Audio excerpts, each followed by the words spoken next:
5 August সরকার পতন হওয়ার দিনে মানে সুযোগের সদ্ব্যবহার আর কি আমার ভাই মেরে ফেলে দিয়ে মানে দলীয়ভাবে চালাই দিল, বলতেছিল যে মানে দল করে। তো আমার ভাই কখনোই কোনোদিন দল টল করেনি, কখনো নয়, কোনো মিটিং ছিল কোনো দিন অ্যাটেন্ড ছিল না। এই 5 তারিখে ভাই মারা যাওয়ার পর থেকে আমার তখন থেকে মানে প্রতিনিয়ত মানে হুমকির সম্মুখীন রাখি সব সময়। গতকালকে যে আমার ভাইস্তাকে মেরে ফেলছে, এটাও মানে টার্গেটটা ছিলাম আমি, আমাকেই মারতে গেছিল। 15 থেকে 20 মিনিট পরেই আমার কাছে ফোন আসছে যে আমার ভাইস্তা কে বা মানে কারা চাকরি মারছে, যে ছেলেটা আমার ফোন দিচ্ছে। তারপরে খবর নিয়ে দেখলাম যেখানে মোস্তফা এবং মোস্তফার ছেলেরা সহ আরও অনেক লোকজন, 20 থেকে 25 জন লোক ওখানে ছিল। পাতারিভাবে আমার ভাইস্তার চাকুটাকে মেরে ফেলছে।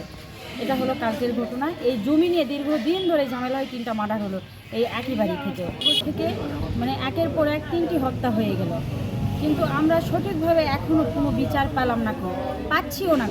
তো আসলে আমরা সরকারের কাছে এটাই আমরা বলবো, নিরাপত্তা আমাদের মানে আসবে।